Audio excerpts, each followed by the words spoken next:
Добро вечер. Недела 22 часот. Време за емисија во Центар на YouTube. Јас сум Васко Евто, почитувани гледачи, вие сте на вистинското место.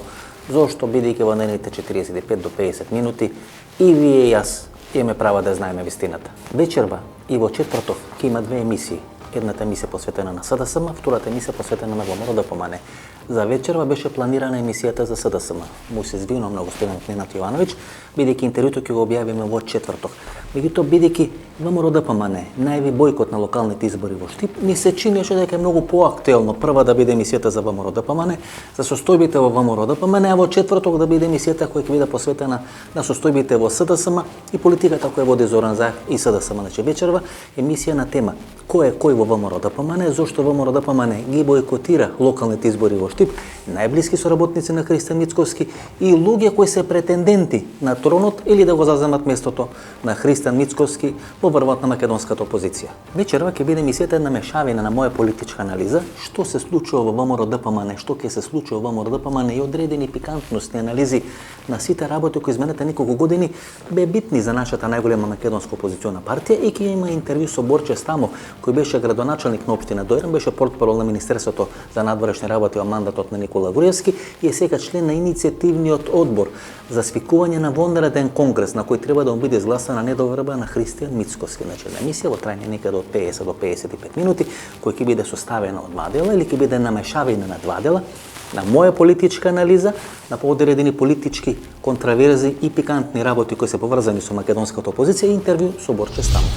Борче Стамов, иницијатива за водреден конгрес во ВМРО ДПМН. Да. Вие бевте градоначалник на Дојран, изгубивте 2017 година. Вие сте сигурен дека треба да сте дел од иницијативата или да сте дел од екипата на Мицкоски, бидејќи кај Мицкоски се сите оние кои ги изгубија локалните избори, и Коце Тареновски кој ги изгуби во Скопје, и сегашниот потпредседател Мисајловски кој ги изгуби изборите во Ѓорче Петров, и Мицкоски кој беше шеф на изборен штаб, генерален секретар, носител на листа во град Скопје, тие се во ВМРО ДПМН. Може и вие треба да бидете дел на ВМРО ДПМН по таа логика. Во политиката и во политичката борба нормално да се има и победи и порази. Сметам јас дека сум на оваа страна, на страната на иницијативниот одбор, затоа што не верувам во водството на Христијан Мицкоски дека ако продолжи да биде претседател на ВМРО, дека ќе донесе понатаму победа. Стамо, вие бевте и против Мицкоски и пред Валандовскиот конгрес 2017 година. Тога заедно со Антонио Милошевски и заедно со Илја Димовски бевте против одржување на вонреден конгрес. За разлика од редовен тогаш. Да, редов. Вонреден или поради оставката на Никола Груевски се нарекува, бидејќи ако тогаш Антонио Милошевски беше перјаница на тоа барање да се одложи конгресот, сега Антонио Милошевски е втор човек во партијата или десна рака на Христијан Мицкоски. Како успева Антонио Милошевски, човек кој е во најголем конфликт со Христијан Мицкоски, да стане човек од најголема доверба на Христијан Мицкоски? Па не знам дали Антонио Милошевски десна рака на Христијан Мицкоски, но факт е дека е во овој период го поддржува и е дел од новиот извршен комитет. Антонио Милошевски е доста искусен политичар, долго време на политичката сцена, меѓутоа и долго време и во партијата. Одлично ги познава состојбите во партијата. Овој што е генерален секретар сега, тој човек на Антонио Милошевски претпоставам. Бидејќи знаете, ми се чини дека сега сите во ВМРО ДПМН работат на две работи или на два проекти. Да се додворат на лидерот или да чекат смена на лидерот и фаќат одредени позиции. И Александар Николовски, и Антонио Милошевски. Тоа го збориме натре во ВМРО ДПМН или во Белата палата или Христо Татарчев, како да ги наречем. Имате на втора групација, тој е Конрад Аденауер, кој се појава последните 2 недели, 3 недели, кај што има доста еминентни ВМРО-вци и поранешни технички примери, Димитриев. И Илија Димовски, нели, Илче Гебелс, или човекот кој водеше пропагандата во ВМРО ДПМН. Значи, тоа е таа групација, Васко Нумовски, кој е поранешен амбасадор на Република Македонија во Соединетите американски држави во Вашингтон. Значи, 3 групации се сега на теренот. Најмалку 3. Најмалку 3. Најмалку 3 вака што се во јавност. Меѓутоа, факт е прво е дека партијата никогаш како до сега не била поделена, иако да речеме дел од тие се уште поддржувачи на актуелниот претседател Мицкоски, главна опасност од одржување на водреден конгрес ја нотира токму тоа дека ќе води кон поделба на партијата. Но затвараат очи пред актуелната состојба сегаш во партијата дека поподелена никогаш не била. И мора ние нешто да направиме за да ги смениме работите во ВМРО ДПМН. И кога збориме за групации, точно е тоа, поподелени има, меѓутоа преовладува една, како што има и во Македонија, проопозицијско расположение, ако тие сите помали групации се спојат во една, или се обединат во една иницијатива за промена на актуелниот претседател, мислам дека на Мицковски нема да остане многу. Добро, стамо.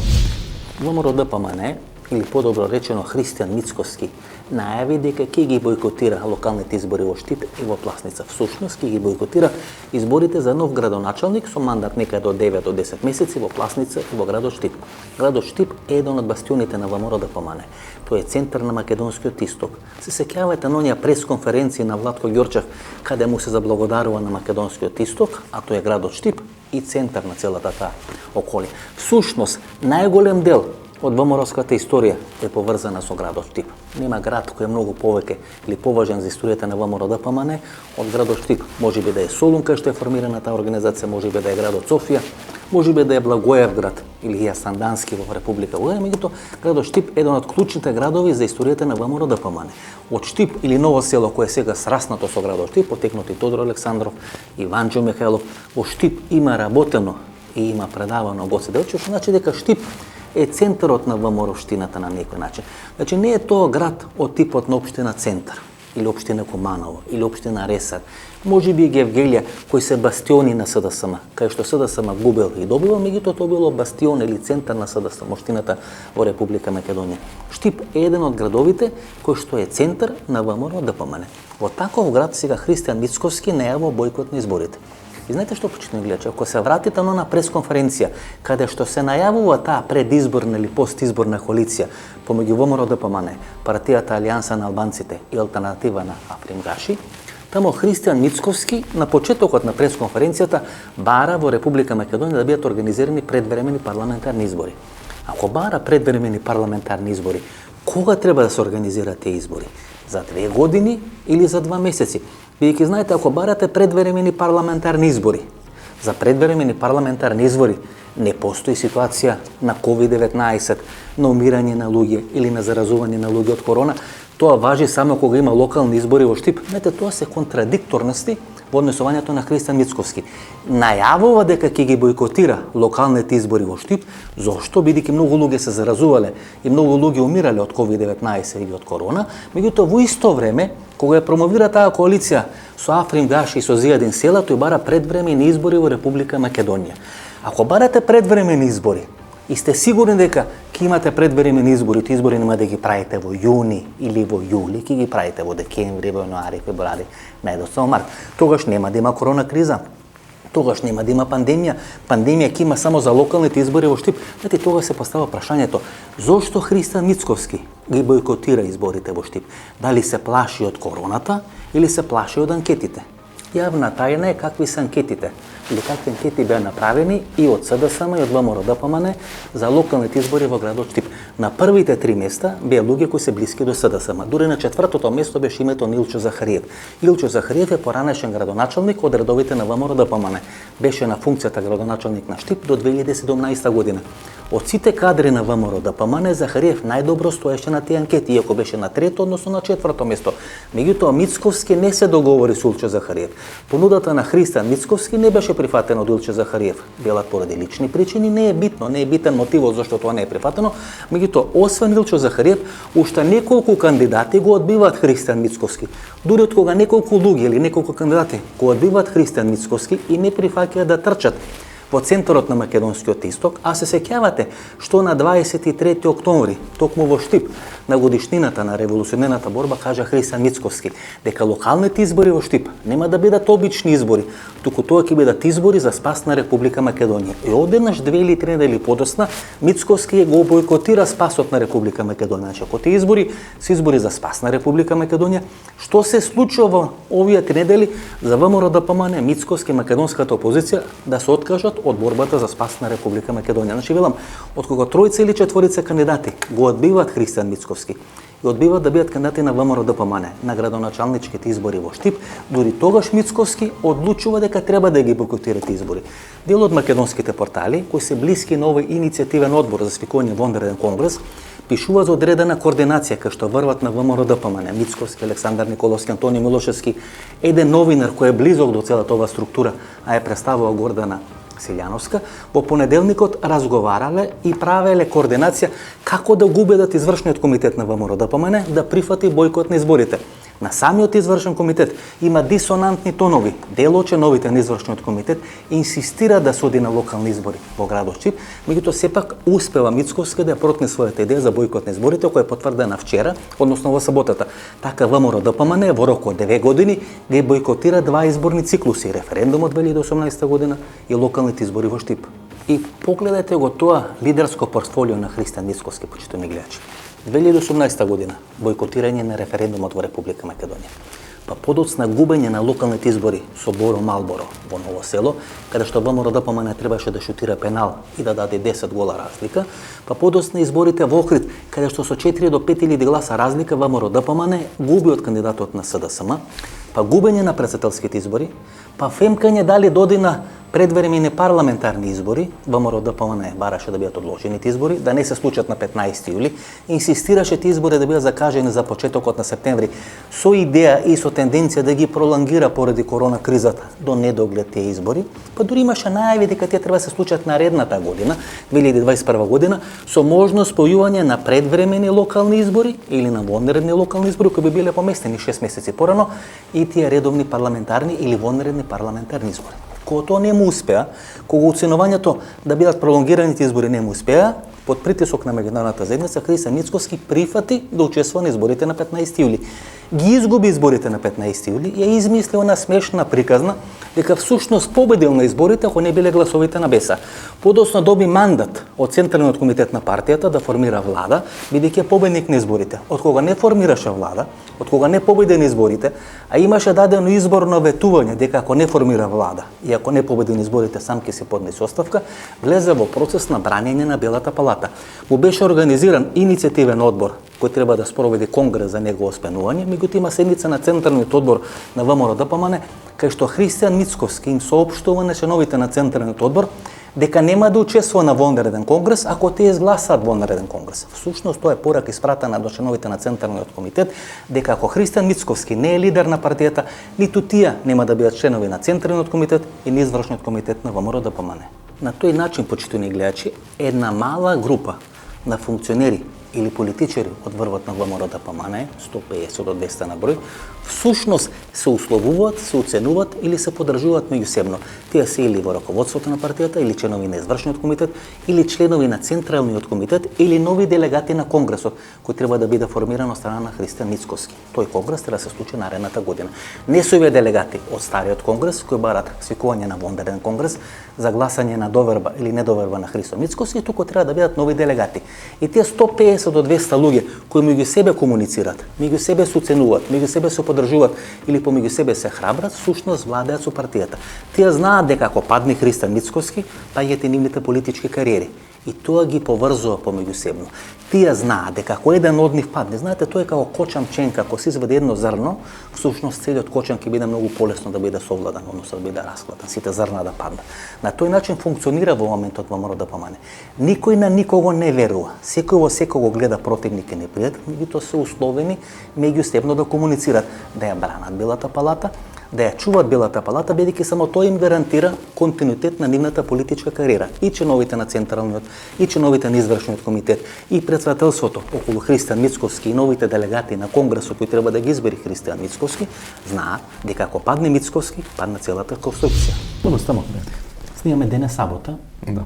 Утрето 24 часот, значи недела поподне, треба да се номинират или да се предложат кандидати за локалните избори во Штип. На испразнетата функција или позиција градоначелник на општина Штип. Значи пола сат пред ова интервју Мицковски имаше гостување на телевизија Алфа кај што потврди дека ќе ги бойкотират изборите. Што се случува во ВМРО-ДПМН и зошто ВМРО-ДПМН повторно ги бойкотира изборите? Тоа веќе стана карактеристично за таа партија да не се појавува на соочување со јавноста, бойкотираше референдум. Едва ги натера на 15 јули да се појават на избори или бара почеток на септември и така натаму. Зошто ВМРО сега и бойкотира изборите според вас? Прашањето е одговорот на прашањето е многу едноставен. Се бега од соочување со евентуален изборен пораз кој уште дополнително бија, ајде да се изразиме, бија расклатила фотелјата на актуелниот председател. Мислите дека Мицкоски бега од избори бидејќи се плаши дека пораз ќе значи крај на неговата лидерска кариера? Друго рационално објаснување јас не можам. На последните парламентарни избори ВМРО победи во Штип. Навистина победи тесно, но победи со некои 50 гласа до 100 гласа разлика во корист на ВМРО ДПМН, а помалку за СДСМ. Што значи дека сите предпоставки, еве сега има дополнително позицијско расположение. Па нели е засилена коалицијата со Воислав Зафировски од Интегра, со Јовеќе Кеновски и така натаму, мохна бетонко коалиција има направено Христо Мицкоски. По таа логика би требало да победи на изборите во Штип. Зошто Мицкоски мислите дека се плаши од пораз на изборите во Штип? Затоа што не може да најде кандидат првично. Мислите дека нека нема кандидат? Нема сериозен кандидат кој би се спротиставил во таа... Илчо Захариев се спомнуваше, поранешниот градоначалник. Илчо сериозно стои на анкетите, она што имам како информација, меѓутоа изрично одбил да биде на таа позиција од лични причини.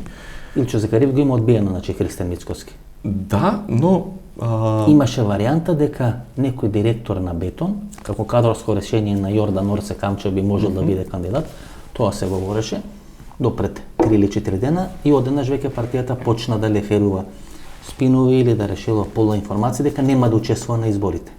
Не, навистина е тешко да се брани таков став со бојкотирање, посебно на ВМРО ДПМН во бастионот на ВМРО ДПМН што беше Штип. Тото Александров, Ванчо Михајлов. Значи Штип важи бастион на исток. Значи Гоце Делчев, значи пола историја на историското ВМРО па и ново ВМРО се врзува за Штип. Токму така и тие не само тоа, на една недела мислам дека на она протестот или како го наречам на 23 октомври во Штип, токму и тоа Мицкоски во интервјуто го кажуваше дека овие избори локалните кои предстојат не се обични избори, туку на локалните избори во Штип ќе се брани Македонија и се мощне важни. И зашто за една недела подоцна да видиме дека се откажа од борбата за Македонија, ако таму требаше да се води борбата за Македонија. Меѓутоа, причините едно единствено страф од евентуален изборен пораз кој ќе му е уште повеќе загрози функцијата председател. Некои медиуми или портали кои се блиски до вас, а и дел до Петар Богоевски, нели поранешниот заменик генерален секретар на партијата, одјавија дека на почетокот на оваа недела мала група на луѓе, клучни функционери на партијата и некои споредни играчи кои се блиски до тие луѓе, кои се на клучни позиции во партијата, имале состанок. Богоевски објави 3 имења: Александар Николовски, Антонио Милошевски, нели кој велиме сега е човек број 2, и Христијан Мицкоски, плюс некои новинари и некои политичари кои гравитираат околу сегашното раководство, кај што е разговарано за бојкот на изборите.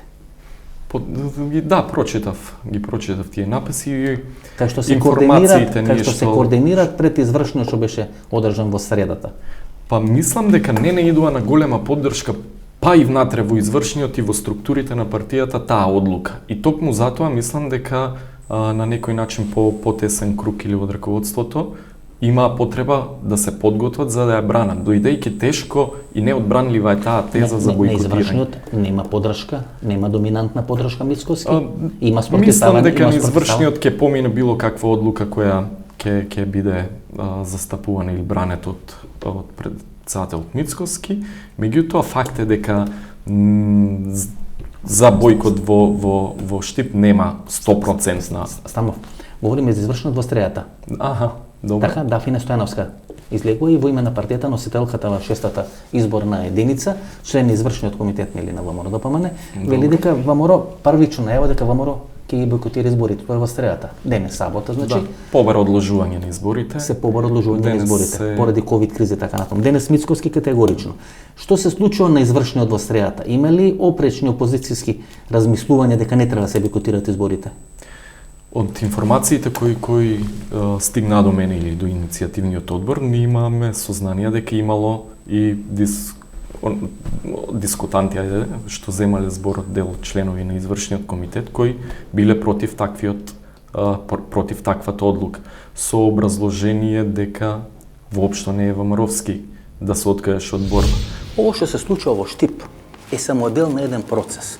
Дел на еден процес кој треба да заврши со пат на владата на Зоран Заев, што не е лоша работа. Ова е неспособна влада, влада која води Македонија во погрешен правец, води погрешни политики како влада на Република Македонија и навистина треба да се случат можеби предвремени избори за пат нова влада или да дојде на нејзино место некоја друга влада која можеби поуспешно би водела Република Македонија. Но тоа не е сигурно Христијан Мицкоски. Човекот кој изгуби 4 или 5 изборни циклуси, некој велат дури 6 или 7 изборни циклуси, ако ми ги сметаме и локалните избори во Скопје, локалните избори во Ново село, локалните избори во Охрид, навистина нема ниту капацитет, ниту политички талент да биде клучна личност на македонската политичка сцена. Затоа Христијан Мицкоски знае дека не треба да свика конгрес, меѓутоа прави све да дојде одредена политичка криза во Република Македонија. Всушност, политичката криза која сака да ја предизвика во Република Македонија, му е единствен спас да остане на чело на ВМРО да помине. Ние во моментот имаме трилинг на политички конфронтирања кои се случуваат во Република Македонија и кои прават оваа влада и Република Македонија да се наоѓаат на една многу нестабилна ситуација и да е само прашање на време кога таа политичка криза може да излезе надвор од контрола. Првиот елемент на таа политичка криза се преговорите со Бугарија.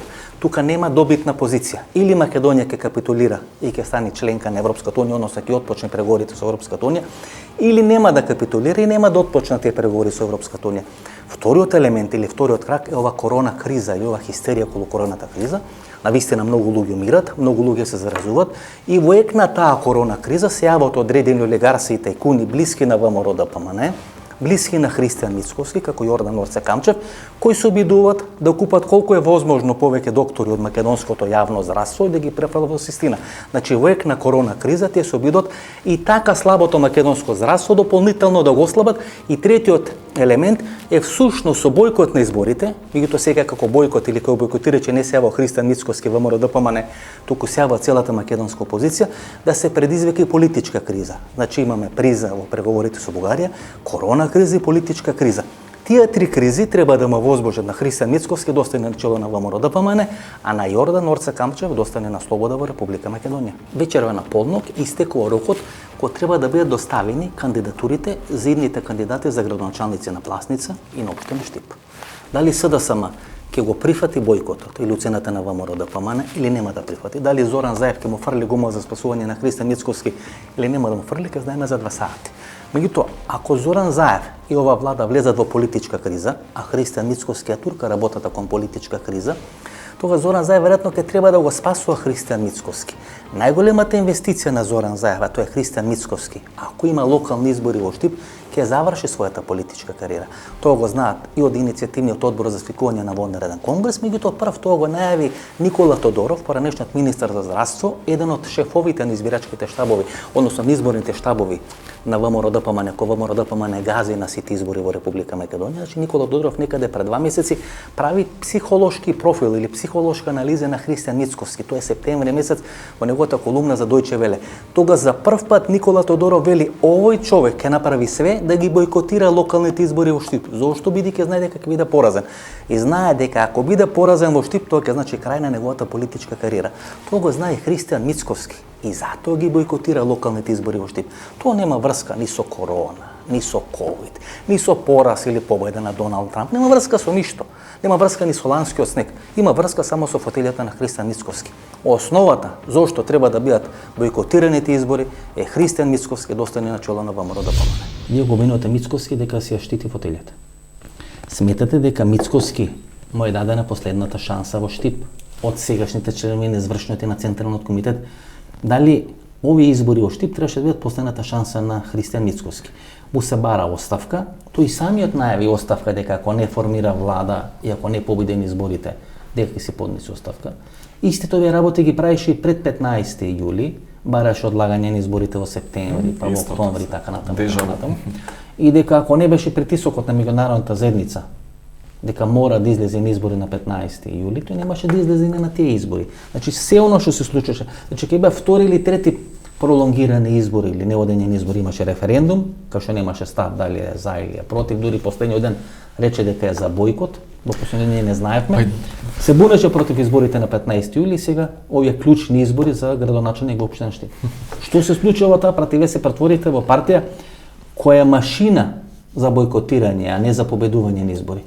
Навистина ми е жал и една од основните причини заради кои јас се ангажира во овој вид на активизам политички, иако не морам да кажам не ми е драго тоа што во партијата во која и сум израснал и сум дал голем дел од младоста, морам со ваков политички активизам јас да зборувам за ситуацијата во која е сведена ВМРО-ДПМН. Кој влада е сега со ВМРО-ДПМН? Влада е конфузија. Влада е конфузија. Влада е конфузија и немање став. Да, чудни некои сигнали доаѓа таму. Еве сега имаше пред еден ден напишано дека Синиша Лексовски ја заселил својата позиција и дека Наке Кјулев ја води таа комисија за безбедност, за истраги и така натаму, која е клучна до изборите ја водеше Мицковски, значи таа комисија, дека сега ја води Наке Кјулев како предлог на Синиша Лексовски. Значи станува доминантен Синиша Лексовски. Порано нели сива еминенција во Агенцијата за разузнавање, советник за национална безбедност на Ѓорги Иванов, човек чие име се спомнуваше во настаните за 27 април 2017 година, стана доминантен во водењето и во креирањето на партиската политика на ВМРО-ДПМН. Без разлика на тоа кој ја води и кои се членови во таа комисија, меѓутоа она што можеме да потврдиме и дека е точно е дека ова раководство или председателот Мицковски е опседнат со добивање на такви, ајде да ги наречеме разузнавачки информации, ако се сеќавате у минатото им излегува и во јавност одредени извештаи за следење на противници и така натаму и не ми е мене објасни. Имаше го доказ. Да, излегува во јавност, не се сеќавам точно дека постојат партиски тајни полиции кои што ги следат луѓето кои му се лојални или кои му не му се лојални на Христијан Мицковски.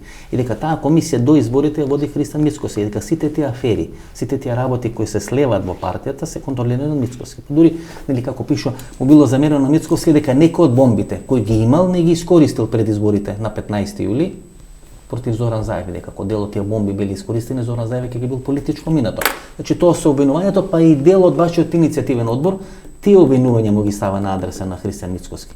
Дека тој бил човек кој калкулирал што треба да се употреби, како треба да се употреби.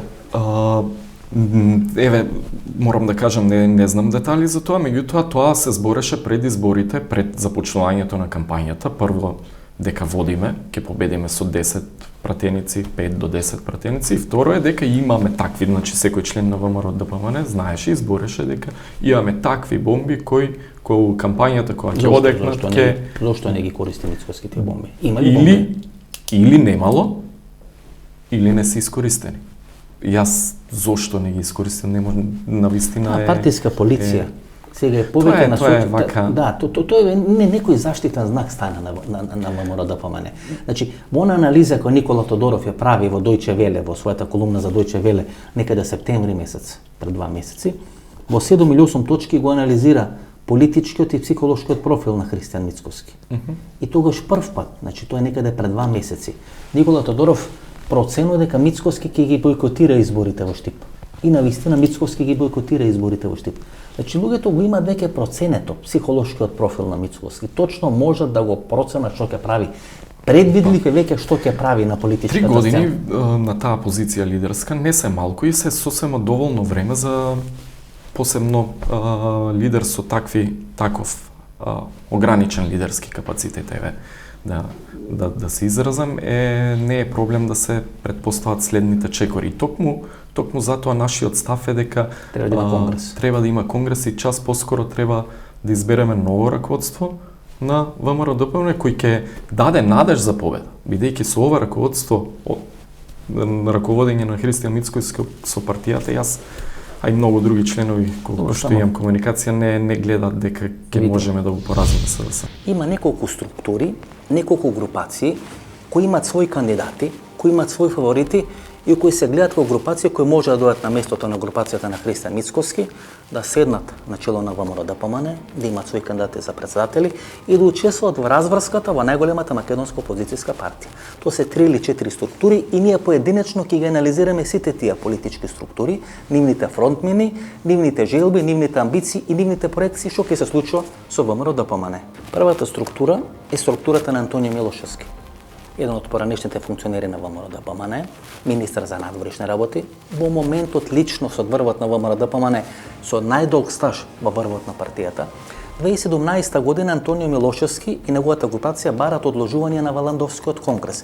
Никола Груевски пред да замени лидерската позиција во ВМРО-ДПМНЕ сака да направи состанок каде што ќе бидат присутни 6 претенденти на тронот или да бидат негови наследници или негови заменици. Тоа е Антонио Милошевски, тоа е Илија Димовски, тоа е Александар Николовски, тоа е Христијан Мицкоски и двајцата кои не присуствуваат на тој состанок или на таа среда, тоа е Никола Тодоров и Никола Поповски, поранешниот министар за здравство и поранешниот министар за надворешни работи. Значи на таа средба кај што треба да присуствуваат 6 личности, не присуствува Тодоров и не присуствува Поповски. Присуствува Александар Николовски, кој смета дека Христијан Мицкоски не треба да дојде на чело на ВМРО-ДПМНЕ. Присуствува Христијан Мицкоски и тога за прв пат Никола Груевски прави тандем од Александар Николовски од Христијан Мицкоски. Спротивната страна се Антонио Милошевски и Илија Димовски. Антонио Милошевски бара да биде одложен конгресот. Антонио Милошевски и денес има лошо мислење за Христијан Мицкоски, како што и Христијан Мицкоски има лошо мислење за Антонио Милошевски. Меѓутоа Антонио Милошевски има проценка дека Мицкоски треба да се остави и така ќе ги губи локалните избори идната година и дури потоа да се влезе во одредена лидерска разврска за смена на Мицкоски, доаѓање на нов човек на чело на ВМРО-ДПМНЕ. Антонио Милошевски од одредени себични причини, сега како личност број 2, бидејќи во овој момент после Христијан Мицкоски Антонио Милошевски е најмокна личност во врвот на ВМРО-ДПМНЕ, дури на трето место е Александар Николовски, смета дека не треба сега да се менува Христијан Мицкоски, треба да му се остават уште 10 месеци и така ќе ги губи локалните избори и дури со изгубени локални избори Христијан Мицкоски да замени од челната позиција на ВМРО-ДПМНЕ. Втората личност е Илија Димовски, поранешниот портпарол, директор на Центарот за комуникација на ВМРО-ДПМНЕ, личност со едно клучно влијание во функционирањето на таа партија. Илче Гебелс, како го нарекуват. Значи, автор или креатор на таа пропаганда на ВМРО-ДПМНЕ, креатор на таа црна пропаганда и црна политичка кампања на ВМРО-ДПМНЕ, значи човек со битно влијание во функционирањето на партијата. Не е во добри односи со Христијан Мицкоски веќе 3 години. Христијан Мицкоски го прелажува дека ќе биде носител на листа или на добитна позиција на првите 3 места на изборите на 15 јули 2020 година и тоа не се случува. По не знам кој пат Христијан Мицкоски го прелажува Илија Димовски. Илија Димовски сега е дел на таа Конрад Аденауер групација. Иако самата структура на Конрад Аденауер е наклонета многу повеќе кандидат за председател да биде поранешниот амбасадор на Република Македонија во Соединетите американски држави Васко Нумовски, Илија Димовски смета дека нов лидер на ВМРО-ДПМНЕ треба да биде поранешниот министар за финансии Зоран Ставревски. Има неколку средби помеѓу Зоран Ставревски и Илија Димовски. Дури Илија Димовски има направен оперативен план како Зоран Ставревски да се врати на чело на ВМРО-ДПМНЕ или да дојде на чело на ВМРО-ДПМНЕ и проценува врз база на одредени сознанија, сондирање на јавноста, одредени анкети, испитување на јавното мислење, дека Зоран Ставревски најлесно може да го совлада Зоран Заев. Значи, велам, има неколку средби помеѓу Илија Димовски и Зоран Ставревски, каде што Зоран Ставревски во последен момент се откажува од номинацијата да биде иден лидер или кандидат на таа Конрад Аденауер групација за лидер на ВМРО-ДПМНЕ. Дури, години понатаму или чекор понатаму, Зоран Ставревски му нуди на Илија Димовски да биде кандидат за лидер на ВМРО-ДПМНЕ, а тој и Конрад Аденауер групацијата да го поддржат во таа кандидатура. Значи во тој спектар на односи Зоран Ставревски, Илија Димовски, Васко Нумовски всушност гравитира таа Конрад Аденауер групација. Таму е Тимчо Муцунски, кој секој ден има комуникација со структурите на Сашо Мијалков, сака да биде близок до структурите на Сашо Мијалков, се гледа како потенцијален лидер на ВМРО-ДПМНЕ, одбива да биде член на извршниот комитет кој го формира Христијан Мицкоски после изборите на 15 јули и Тимчо Муцунски како близок на Сашо Мијалков, како близок на Никола Груевски и како дел на таа Конрад Аденауер групација е третиот или четвртиот играч кој се гледа како наследник или како лидер на ВМРО-ДПМНЕ. Че Васко Нумовски, Илија Димовски, Зоран Ставревски и Тимчо Муцунски се дел на таа Конрад Аденауер групација. Таму е поранешниот технички премиер Емил Димитриев, таму е господјата Василка Поповска-Треневска, која има исклучително битни релации со меѓународната заедница во Република Македонија и исклучително битен играч близок до Никола Груевски. Значи таа Конрад Аденауер групација се јавува како некое средно решение, да без solution, што се вели, да секан без solution, значи ако имате оптимално решение, кој предизвикува голем конфликт во општеството или во партијата, вас ви се јава одредена теорија на второ најдобро решение. Значи ова Конрад Аденауер групација се обидува да биде средно решение помеѓу структурата на Христијан Мицкоски и структурата на Сашо Мијалков, да се протнат како одредено средно решение и тие да бидат мостот кој ќе ги спои овие две структури за да не дојде до раскол во партијата. Значи, некој што прави сериозна стратегија. Што може да биде причина за одлагање на избори локални, каде што не сте сигурни дека ќе победите, а вашата политичка кариера и судбина зависат од тие избори. Тоа може да биде корона или COVID-19. Број на заразени, не постојат медицински услови, не постојат воопшто услови така натаму. И ако вие градите таква стратегија, дека поради корона и COVID-19 треба да се одложат изборите во Штип, вие во извршниот комитет носите човек, инфектолог од Вело Марковски, кој е познат по изјавите дека овој вирус е сличен на сезонски грип, дека не е многу опасен, па дури она негова изјава, најдете ми еден човек кој ќе каже на што ги базира тезите и ги темели тезите дека ќе има втор бран на есен. Се вие тој човек кој све негираше за корона, за ковид и така натаму ги даваше оние најпежоративни ставови дека не е тоа толку опасна. Во министер за сенка, во здравство. И ве велите нема да учествуваме на изборите во Штип, бидејќи има многу заразени од корона и ковид и е тешка епидемиолошката ситуација, умират луѓе и така натаму. Треба да сте политички неук човек да влезете во едно такво салто мортале, кај што вашата стратегија се одбива од вашата кадровска политика. Тоа е недостаток баш на лидерски капацитети од актуелниот претседател Христијан Мицковски. Немањето став по ниедно значајно прашање е баш недостаток на лидерски капацитет. И тотална конфузија владе и во ВМРО ДПМН, меѓутоа не зрачи партијата со еден единствен јасен став кој нема да успее. Ние имаме еден денес една изјава, утре друга, на веќе стоење на збор. Стамов, се извинам. Изгледа човекот и вели победник е на изборите, а не победил поради гласовите на БЕС. И таа изјава не ли дава. И сега, за да не испадне дека тој ги бойкотира изборите во Штип, прави коалиција со Алијанса на албанците и со алтернатива вториот дел на БЕС, па дури Левица вели дека ќе ги бойкотира изборите, ако Левица ќе требаше да излезе на изборите и за да ја покаже на ВМРО ДПМН дека е посилна од ВМРО ДПМН. Па веројатно други се мотивите. Сега се веројатно други мотивите. И одеднаш не ги бойкотира Христијан Мицковски изборите, туку македонската опозиција ги бойкотира изборите, бидејќи Пласница е клучен град за албанската опозиција и клучен град за албанската политичка сцена, баш Пласница е многу клучен и албанската опозиција ќе ги бойкотира тие избори. Бидејќи у Пласница не постои општинската организација на Алијанса во Штип е многу битна, многу пресудна на БЕС посебно. Оправдувања секогаш е најлесно е да се најдат и нели сега ќе настапи таа ВМРО ДПМН сепак сериозна партија, има сериозна инфраструктура и во медиуми, знае да пласира и политики и тези. И сега ќе мора да се потрудат повеќе за да го сменат впечатокот на јавноста дека ова е класично бегање од соочување и бегање. Што ќе биде нивното објаснување? Еве го знаете. Го слушнавме веќе, тоа е ќе се обидат. Да се грижиме за здравјето на граѓаните. Тоа е клучното. Со сите протести што се правеа. Со целото непочитување на мерките. Сега ВМРО ДПМН ќе се грижи за здравјето на граѓаните. Со Вело Марковски кој велеше дека не е ништо опасно. ВМРО ДПМН сега се сети дека ќе се грижи за здравјето на граѓаните. Видите, имате една неспособна влада, некем се ова да на една тотално неспособна влада, која требаше аргумент плюс патос да избришите. Требаше патос да избришите. Па пред 4 дена се случија избори во Америка во услови на најголема епидемија или пандемија на коронавирус, најмногу заразени, па никој не му падна на памет да ги пролонгира или да го одлага изборите. Тоа е во ред да се дискутира за одлагање или не. И еве аргументите на ВМРО ДПМН можеби се во право. Меѓутоа ние сме во една ситуација во која веќе станува известно дека нема одлагање на изборите во Штип. И одговорот на ВМРО ДПМН не смее во никој случај да биде бојкот.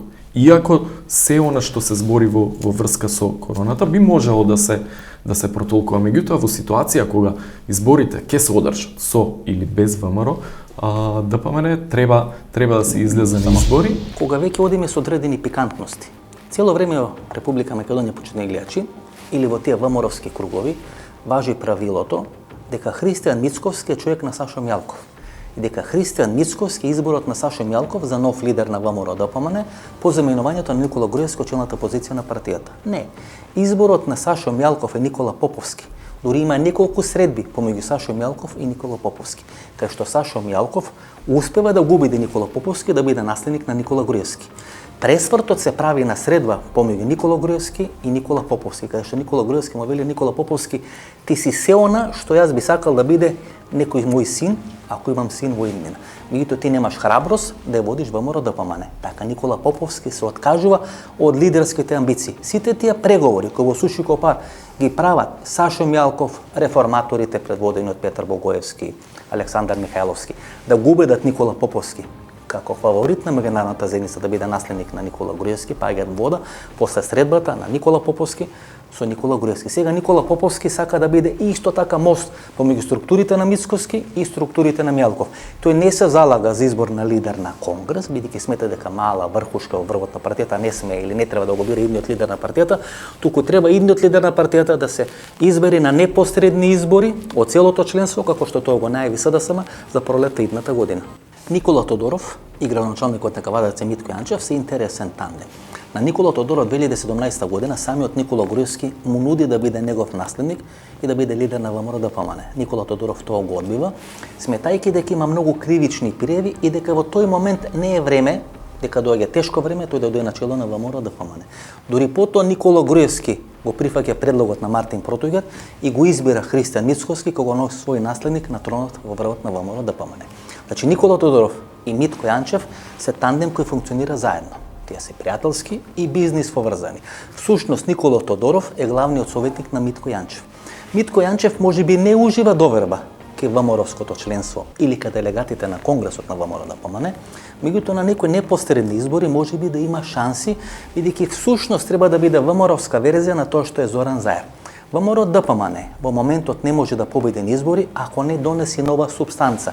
За да може да донесе нова субстанца треба да има одредени личности на врвот на партијата кои ќе може да ги привлечат тие неопределени гласачи.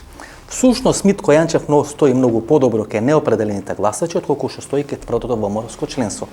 И тоа е опција за која сега се размислува. Митко Јанчев делува доста нестабилно на политичката сцена, дава одредени изјави, па потоа тие изјави ги демантира, меѓутоа во моментот ВМРО-вска верзија на Зоран Заев е Митко Јанчев. Само Митко Јанчев можеби да ја привлече шараната револуција на своја страна. Ако во моментот шараната револуција е пензионирана, му е лута на Зоран Заев, бидејќи Зоран Заев ги нема исполнето тие ветувања, дека треба да испорача одредени резултати на правда и судски разврски во Република Македонија, таа шарана револуција сега може да се приколне на страната на Митко Јанчев. Де факто Митко Јанчев во наводници е најСДСМовскиот кандидат кој претендира на престолот на ВМРО ДПМН. Па дури и структури на СДСМ не би имале ништо против Митко Јанчев да дојде на чело на ВМРО ДПМН, бидејќи тогаш би се влегло во еден процес на Црвена звезда партизан, менување на ВМРО ДПМН на СДСМ на чело на македонската влада, едните да бидат власт, другите да бидат опозиција, без конфликти во општеството. Знаете, почитувани гледачи, ако ги трнеме на страна делегатите, тоа се 400, 500 или 600, тоа се луѓе кои се од партиската номенклатура, кои се на чело на општинските комитети на одредени партии, ви имате членство кој брои 50 или 100 илјади. Тоа членство во најголем дел е вработено во државната администрација. Во таа државна администрација или врз база на таа работа што имат во државната администрација, тие добиле одредени кредити. Со тие кредити купиле станови, се преселиле во Скопје, функционират и сега треба да ги враќаат тие кредити. Ако останат без работа, како што се заканува Зоран Заев, тогаш нема да можат да ги враќаат кредитите и ќе немат сигурна екзистенција.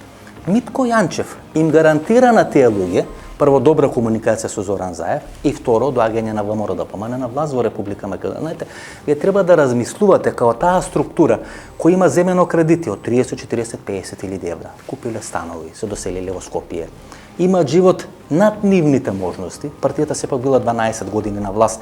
Тие луѓе се научиле да функционират кога имаат многу пари и одеднаш имаат малку пари. Очекуваат дека ќе победат на изборите на 15 јули, учествува во кампањата. Христијан Мицкоски ги прелажа со лажните анкети и ветување дека сигурно ќе формираат влада. И тие луѓе сега се исплашени за својата екзистенција. Тие луѓе се најголеми поддржувачи на Митко Јанчев. Зошто? Бидејќи има најголема гаранција, прво, дека може да се договори со Зоран Заев и второ, дека може да го победи Зоран Заев и дека 2023 или 2024 година може да ја донеси партијата на власт во Република Македонија. Значи, тоа е таа петта структура: Никола Тодоров и Митко Јанчев. Шестата личност или шестата структура е структурата на Александар Николовски. Тоа според мене е најинтересната структура, бидејќи е најхетерогена структура. Александар Николовски доаѓа во партијата 2003-2004 година, го носи Владко Јорчев. Тоа е љубов на прв поглед, кога ќе кажам љубов на прв поглед, мислам политичка љубов на прв поглед помеѓу Никола Груевски и Александар Николовски. Де факто Александар Николовски е вистински производ на Никола Груевски, дете на Никола Груевски. Ако некој во врвот на ВМРО ДПМН личи на Никола Груевски, тоа е Александар Николовски. Кога сите помалку се дистанцираат од Никола Груевски, целата ова негова екипа, Никола Тодоров, Никола Поповски, Гордана Јанкуловска, Зоран Ставлевски, Мартин Протугер, кои под притисокот на бомбите и на оној проект Вистината за Македонија се дистанцираат од Никола Груевски, единствен лојален и верен до крај му останува Александар Николовски.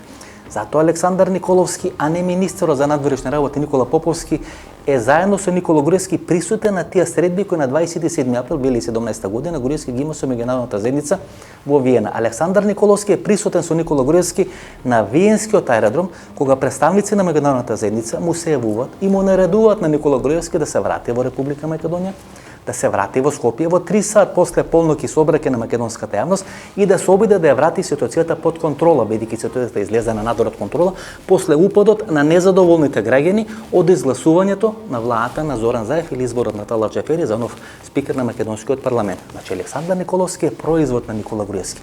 Никола Груевски всушност преку Александар Николовски ја комуницира или ја командо партијата ВМРО ДПМН. Николовски е човекот кој ги прави тие линкови со унгарските пари. И секој кој има конфликт, отворени односи или нетрпеливост помеѓу Христијан Мицкоски и Никола Груевски, тие работи или тие односи ги пегла Александар Николовски. Кога треба да се соопштат листите на изборите на 15 јули или пратеничките листи, Александар Николовски и Христијан Мицкоски заминуваат на консултации во Будимпешта. Таму Никола Груевски прави само мали козметички измени и таму името на Илија Димовски кој е на листите, бидејќи тие листи поминуваат и на седница на Централен комитет и на седница на Извршен комитет, е трнато и не е носител на листа или не е на добитна позиција на некој од листите во 6 изборни единици во Република Македонија. Всушност Александар Николовски, целата таа негова групација, сега претендира да бидат наследници на Христијан Мицкоски. Александар Николовски работи на тоа веќе неколку години. Работи со делегатите. За разлика од сите овие останати, Александар Николовски, освен Сашо Мјалков, имаат контрола врз делегатите. Ако Мјалков има контрола врз старите делегати, Александар Николовски има најдобра контрола врз новите делегати кои треба да ги избери Христијан Мицкоски. И кога ги кажуваме сите структури кои постојат во врвот на ВМРО ДПМН, седмата структура е на Христијан Мицкоски.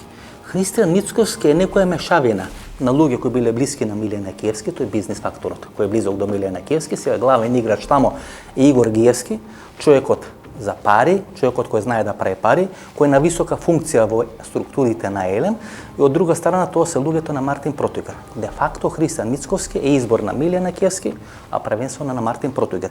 Важи за голем експерт за електрична енергија, работел за Војен Лазаревич. Војен Лазаревич е главниот играч за струја или за електрична енергија на Мило Џукановиќ.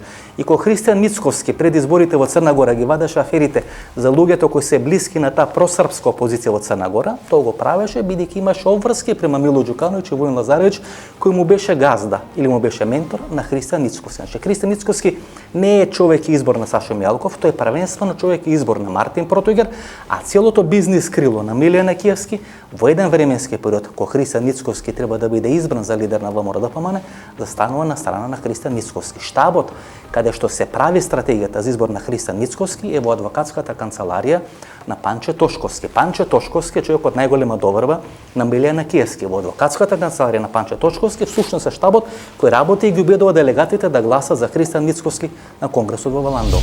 Освен за спасување на политичка кариера на Христијан Мицкоски, не ви се чини дека овој бојкот е дел на едно поголемо сценарио, сега да не звучиме како некои сценаристи и теоретичари на заговор, меѓутоа имаме ние 3 хистерии или 3 проблеми денес во Република Македонија.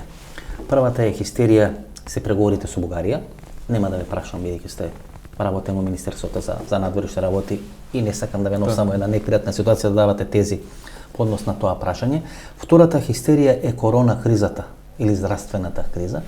И третата хистерија која сега се прави е бојкот на избори или политичка криза. И ние имаме 3 кризи кои се клучни во Република Македонија. Преговори со Бугарија, корона криза и политичка криза, бојкот на изборите. Позади сите тие 3 кризи стои едно име. Не е Христијан Мицкоски, туку Јордан Орце Камчев кој ги манипулира сите инструменти кои му се на располагање.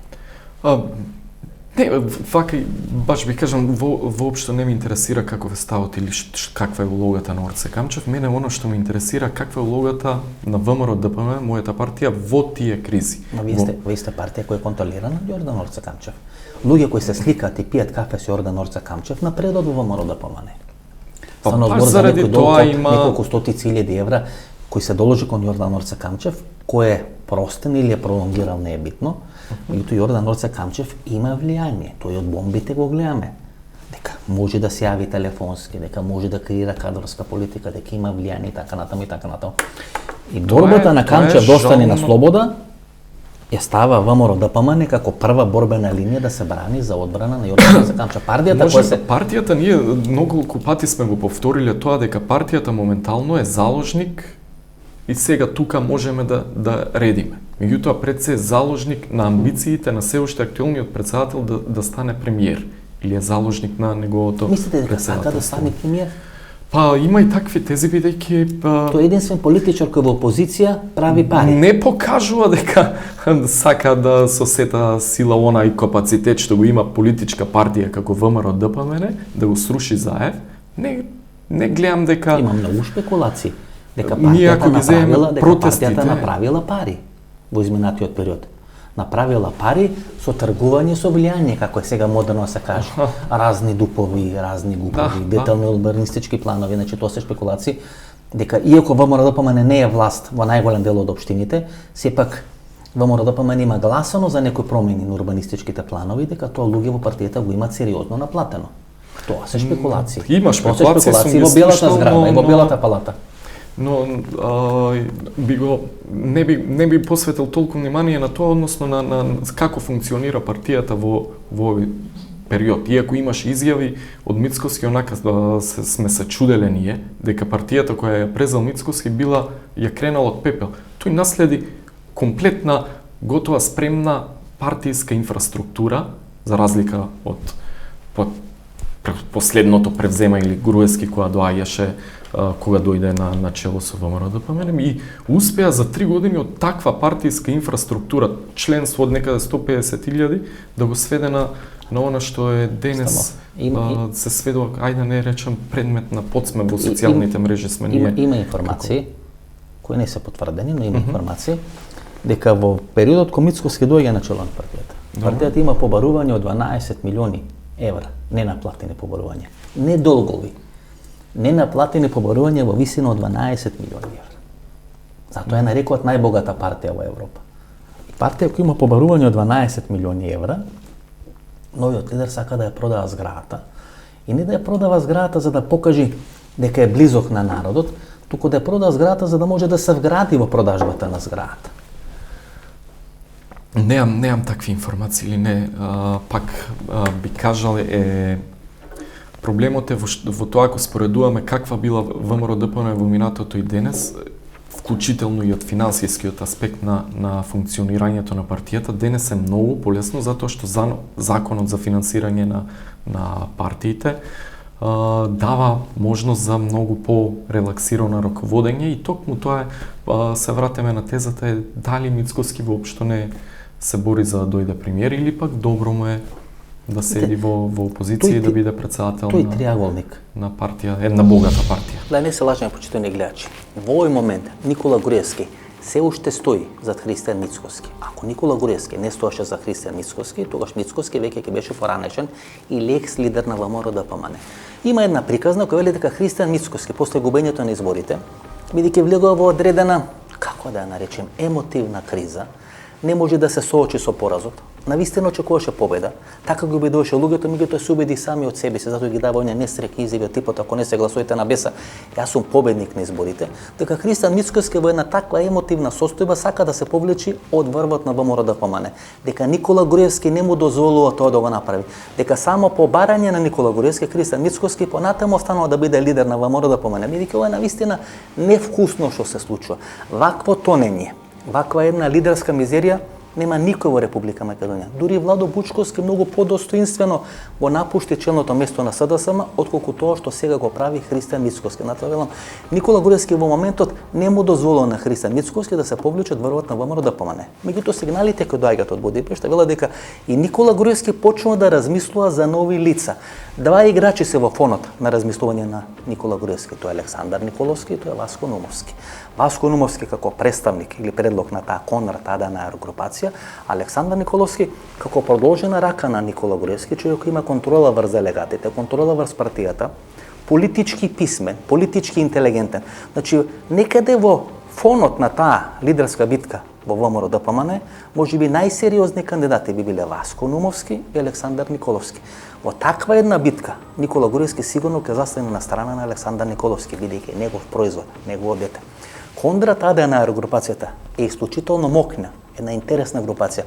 Поранешниот представник на Кондрат Аде на господин Јоханес прв ми ја кажува информацијата дека Христијан Мицковски некаде декември минатата година размислува да го направи Салвини сценариото во Република Македонија, односно да биде министар за внатрешни работи во техничката влада која треба да ги спроведи тие предвремени избори прво во март месец, април месец, а подоцна 15 јули 2020 година.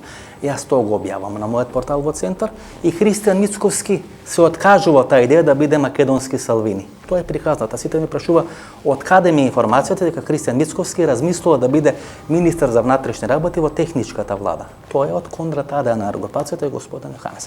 Една исклучително важна групација која ги прави тие линкови, тие врски помеѓу ВМРО ДПМН, Виена, Германија, односно тоа германско влијание, бидејќи тоа германско влијание, почитувани гледачи, е исклучително битно, не само во ВМРО ДПМН, туку и во историското ВМРО. Нато велам, од сите 6 или 7 групации, мене ми се чини дека Зоран Ставлевски бил најдобро решение. Митко Јанчев бил најефикасно решение, а дека Никола Груевски во финалето би можел да застане или за Васко Нумовски, што е помалку веројатно, или за Александар Николовски. Меѓутоа во моментот се уште нема зелено светло од Никола Груевски за смена на Христијан Мицковски. Затоа и овој иницијативен одбор не тргнува фронтално против Христијан Мицковски, бидејќи не сака да направат конфликт со Никола Груевски. Иако луѓе од тој иницијативен одбор, вклучително и Сашо Мјалков, предпоставувам, бидејќи тие не би соопштувале одредени ставови ако не добијат зелено светло од Сашо Мјалков, смета дека Никола Груевски се додека ги слушал советите на луѓе кои се разбират во политика, тоа некаде 2011, 2012, 2013 година, бил одличен лидер на партијата, одличен пример. Во моментот кога врз него почнува да доминират Никола Тодоров, Мартин Протугер и Никола Поповски, Никола Груевски веќе престанува да личи на Никола Груевски и тоа е веќе почетокот на неговиот политички крај. Тој триаголник Заев, Мицковски и Јордан Орце Камчев меѓусебно се држат за гуша, јас тоа така можам да го дефинирам надвор кога гледам надвор од партиските структури на СДСМ, на ВМРО ДПМН или бизнис структурата на Јордан Орце Камчев, дека еден со друг се држат со гуша. И ако дојде одредено апсен, одреден процес, например, на едната страна веднаш доаѓа да гао бомба или процес на другата страна. Знаете, што мене ми е најчудно? Пред 2 недели излегува обвинителството и покренува постапка против кумот на Никола Груевски, Ристан Новачевски. И обвинување против Никола Груевски дека присвоил 1,2 милиони евра од партиската каса и дека тие пари ги има инвестирано во плацови на водно. Приватно ги искористил тие пари од партиската каса, не велам дека е тоа точно. Не знаеме дали е точно. Не веламе дека е точно, но велам така звучи обвинувањата, така гласи обвинувањата од основното обвинителство. Било која нормална партија, значи било зачудува нереагирањето на ВМРО. Ке излезеше и речеше каде се нашите пари. Значи некој, ако е точно обвинувањата, а тоа е Никола Груевски. Не, немаше никаква реакција, ниту каде се нашите пари, ниту ова е само се смеја со Вилма Русковска, дека Вилма Русковска била под психолошки проблеми, нели така звучи обвинувањето, нели за клевета на Вилма Русковска, дека обвинувањето од Христијан Мицковски, навредите од Христијан Мицковски предизвикале кај неа душевни болки и така натаму, адвокатски нели некоја формулација строчена. И тоа беше соопштението или изјавата на ВМРО ДПМН за мисијата 360 или за порталот 360 степени, дека Вилма Русковска е со нарушено психолошко здравје, се карикирам, и дека не е во состојба да води никаква истрага. Значи не праша ВМРО кај се парите, не се огради од Никола Груевски, не побара јавното обвинителство да истражи кај се тие пари, дали навистина Груевски ги земал тие 1,2 милиони евра. Пак се враќаме на она што многу пати го повторуваме. ВМРО буквално не ВМРО, Христијан Мицковски, актуелниот претседател, нема искажано јасен став по ниедно важно прашање за Очува- па и за државата, па и за ВМРО ДПМН. И Очува- владе таа конфузија имеѓу членствоеви, имеѓу јавност, кој е ставот на ВМРО. Го чува ли Никола Груевски Христијан Мицкоски? Не знам. Бидејќи Никола Навистина. Груевски нема став во однос на случувањето во партијата. Јас она што го знам по наши сопартијци што го збориме со кои имаат контакт со Никола Груевски, тој има кажано дека нема да се меши. Меѓутоа Ниту може од Будимпешта некако да Меѓутоа придонесе, има ниту може да одредени помогне. информации дека кај членови ваши кои се појавуваат на они прв собир на иницијативниот одбор или прва пресконференција пред Белата палата, дека Груевски ме јавува на некои луѓе. И дека има барано да се откажат од иницијативниот одбор.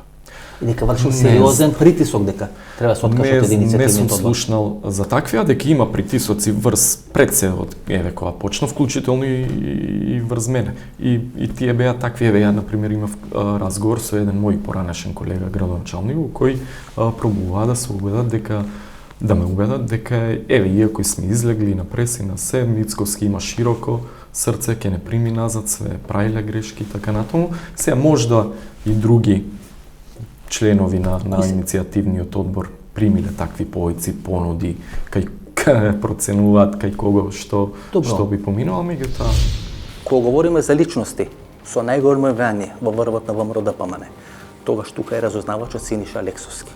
Портали блиски на овој иницијативен одбор објавија завчера информација дека Синиша Алексовски ќе го промовира Наке Ќулев како шеф или главен играч на она комисија за безбедност во врвот на ВМРО ДПМН. Тоа е комисијата која се бави со следење, пратење, одредени информации, размена на информации, така натаму и така натаму. До изборите на 15 јули начело на таа комисија бил Христијан Мицкоски, бидејќи претходно ги има распуштено сите комисии кои се битни за функционирање на ВМРО ДПМН. Сега начело на таа комисија ќе биде поранешниот министер на внатрешни работи Наке Ќулев на предлог на Синиша Алексовски. Значи моќта на Синиша Алексовски е исклучително голема, многу моќна, многу видлива во функционирањето на ВМРО ДПМН. Синиша Алексовски го дозира со информации Христијан Мицкоски. Психолошки профил му има направено и знае како правилно да му ги дозира тие информации, да му создава одредена параноја и врз база на таа параноја да го принудува Мицкоски да влече одредени потези. Тоа се нарекува карамбол трансакции, почитани луѓе. Психологијата тоа се нарекува карамбол трансакции. Вие не го удирате топчето кое сакате, туку со помош на друго топче го удирате тоа топче кое сакате да влезе во дупката. Така функционира ова удба структура на Синиша Алексовски која е сега околу Христијан Мицкоски. Меѓутоа, таа структура на Синиша Алексовски е исклучително блиска и со Александар Николовски. Кумат на Александар Николовски беше битен играч на Синиша Алексовски во врвот на Агенцијата за разузнавање. Тој е дел на оваа структура која се суди за настаните на 27 април. Тоа е Кира Тодоровски. Тоа е една интересна фигура. Во периодот кога Гордана Јанкуловска оди на функцијата генерален секретар на партијата, останува испразнето местото шеф на кабинет на Никола Груевски. Кира Тодоровски или Кирил Тодоровски, кумот на Александар Николовски, треба да биде шеф на кабинет на Никола Груевски. Се случуваат одредени перипетии и шеф на кабинет на Никола Груевски станува Мартин Протујгер. Така почнува политичката кариера на Мартин Протујгер. Значи Мартин Протујгер доаѓа на веќе направен договор Кира Тодоровски да биде шеф на кабинет на Никола Груевски, ако Никола Груевски е лидер на тогашната македонска опозиција. И тоа на Александар Николовски му дава многу поголеми шанси во однос на останатите, бидејќи освен што има директни линкови со Никола Груевски, и ова Синиша Алексовски или Завиша филм групација преку Кира Тодоровски има одлични релации со Александар Николовски. И доаѓаме до Јордан Орце Камчев. Тој е човекот кој не само што е спонзор на Христијан Мицкоски, кој не само што му ги има репрограмирано, да не речеме простано тие долгови на Христијан Мицкоски, туку човек кој има исклучително големо влијание врз креирањето на политиката или потезите кои ги влече Христијан Мицкоски. Тука е Маса Ромерагич, Руле Турс групацијата, меѓутоа Јордан Орце Камчев има исклучително влијание врз делувањето на Христијан Мицкоски. Јордан Орце Камчев стои позади бугарската хистерија, тие преговори со Бугарија, се обидува да ја на некој начин мултиплицира таа корона криза во Република Македонија и го притиска Христијан Мицкоски да направи одредена политичка криза во Република Македонија. Ако Јордан Орце Камчев успеа да го собори СЈО со аферата Рекет 1, Сега веројатно најавува афера Реке 3. Преку ДГАУ новинарите се најавува таа афера Реке 3. Со политичка криза, со корона криза, со криза во преговорите со Европската унија поради најавата за бугарско вето, Јордан Орце Камчев смета дека може да падне владата на Зоран Заев или да биде формирана техничка влада или влада на национален спас. Само на тој начин, со свое влијание, како врз владата, така и врз ВМРО-ДПМН, Јордан Орце Камчев може да се спаси и да остане на слобода во Република Македонија. Тој ќе прави Мицкоски сега. Сега на најако ќе ја пушти пропагандата на долу, веројатно секој што ќе каже збор критика кон Христијан Мицкоски, па гледате, тој се опкружи со една таква структура на луѓе. Разни ајдамаци, џаболебари, гнсни играчи на Фејсбук. Значи целиот тој гнсен сој, целата она гнасна структура на Фејсбук е под некоја контрола на Христијан Мицкоски. Под директна контрола. И таа валка на гнасна кампања доаѓа не е проблем што ајде ке да некој начин се прекодува или... Сега ќе оди интервју со вас, па ќе му одозал коментари, продадени, купени, направени, значи никој... Да, тепано магаре сум јас. Па не само за вас, значи говорам за на структура на луѓе. Гледате, сега сите што беа најголемите плюкачи на Фејсбук, најголемите плюкачи на Фејсбук, тие зборови кои ги употребува актуелниот председател не доликуваат на интелектуалец. Не знам што се не нарече од мрачни сили, криминалци, слуги, што уште не. Тие се зборови кои еден интелектуалец не ги употребува. Еден професор на универзитетски професор не доликува такви зборови да употребува во јавна политичка дебата. Не те што ме чуди. Значи целото оно членство кој во најголем дел велеше лажат, нема корона, нема ништо, не прскат со авиони. Ова е најголемата лага, прави Заев и Филипче, најголема лага за да има тестови.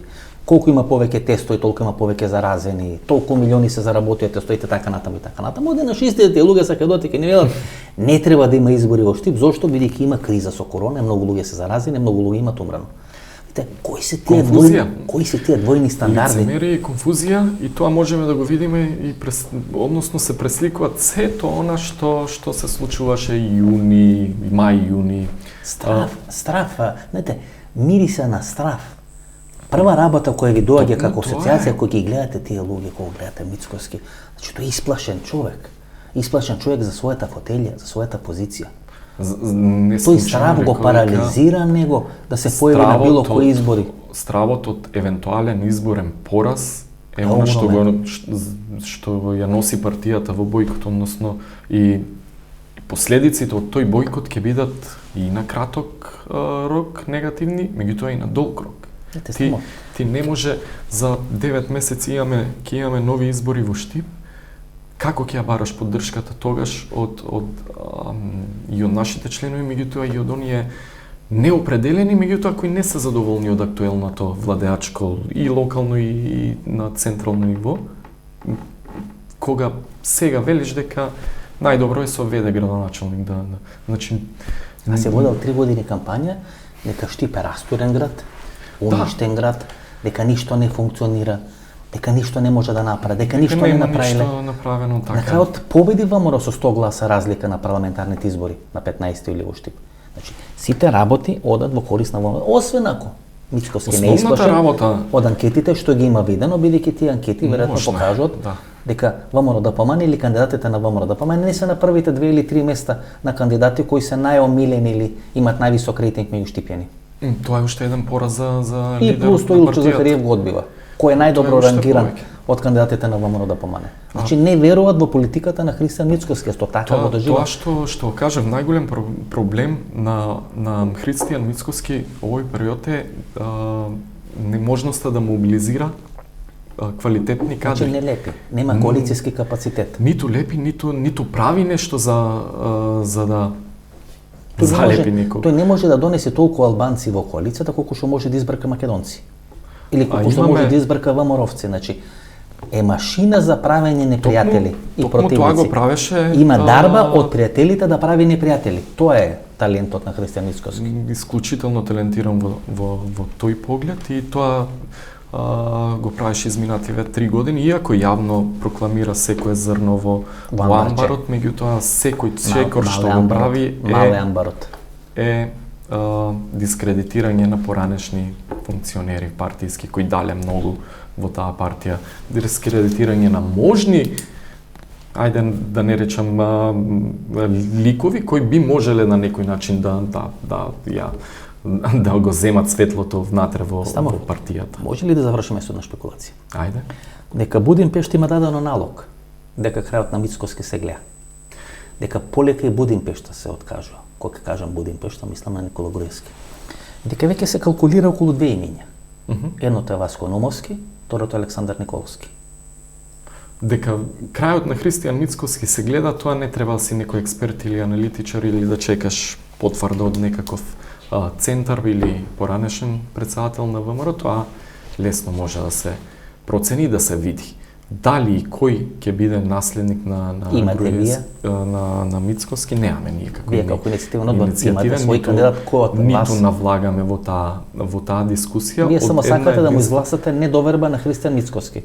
На иницијативниот одбор има една единствена цел, да, смена на изгласање на доверба или како и тоа да се нарече, смена на Мицкоски и преку одржување на тој вонреден конгрес. Нашата идеја првична и се уште е валидна е избор на временно колективно раководство, бидејќи сметаме дека партијата најмногу што и треба моментално не треба нов председател, туку и треба обединување. А обединување може да направиме преку обединување на она што го разговаравме, повеќето групи низ партијата и во некое догледно време, 2, 3, 6, зависи колку ќе се одлучи, да се одржи нов или продолжување на тој вонреден конгрес, во кој и ќе промениме статут и начин на избор, да не биде 500 луѓе да бираат председател, да се даде можност на еден поширок или идеите кои ги прокламира Поповски Јанчев или други луѓе за гласање на секој член, да се низ еден демократски процес да се избере тој нов председател кој би го заменил Груевски и би ја реформирал партијата. И да би донесел една добра транзицијска, демократска транзиција на тоа, старото раководство, новото, и да даде еден вистински правец на движење на партијата и идентификување, бидејќи ние ВМРО ДПМН сега во ово, иако се прокламираме про-ЕУ и про-НАТО, јас не сум сигурен дали се движиме во тој правец. Всушност, кога станете партија, ова е некој мој завршен збор, некоја завршна реч што се вели, всушност сте партија која веќе е непотребна и на меѓународна заедница и на македонската јавност. Вие сте партија која не учествува во клучните процеси, која нема став за клучните процеси. Тоа мораме да смениме, тоа час поскоро. Не велам дали имате вистински или погрешен став. Вие немате став, вие не учествувате, знаете. Тоа е како оној вицот зашто не ви паѓа на лото и на крај го прашувате добро уплати или ливче, вика базар, треба да уплатам ливче. Тоа е ВМРО ДПМН, чека да и падне седмица на лото, а не уплаќа за лото. Значи вие сте партија која веќе на никого... Партијата под водство на Христијан Мицкоски е дефакторизирана на македонската политичка сцена до таа мера да во самата изјава Дафина рече дека воопшто не биле консултирани за датумот за одржување на предвремените локални избори во Штип. Значи веќе ние внатре во Македонија на политичка сцена е дефакторизирана, да не збориме надвор од границите на Македонија. Многу среќа, се најдобро, се гледаме во некоја следна прилика. Благодарам. И ова е нашата вечерашна анализа и интервју со Борчо Стамов. Некоја мешавина на моја политичка анализа, одредени политички пикантерии на тоа што се случува во врвот на ВМРО ДПМН и интервјуто со Борчо Стамов, член на тој иницијативен одбор за промени или за вонреден конгрес, каде што ми му се изгласала недоверба на сегашниот лидер Христијан Мицкоски. Ова беше емисијата во Центар. Во четврток, почитувани гледачи, ќе имаме анализа на состојбите во СДСМ. Реков на почетокот, вечерва требаше да биде анализата на состојбите во СДСМ, беа снимени интервјуа на таа тема, меѓутоа бидејќи Христијан Мицкоски и ВМРО ДПМН вчера најави дека ќе ги бойкотират локалните избори во Штип, ми се види дека е многу поинтересно вечерва да направиме емисијата за ВМРО ДПМН, а во четврток во 22 часот да биде емисијата за СДСМ. До четврток во 22 часот, пријатно вечер Македонија, каде и да си.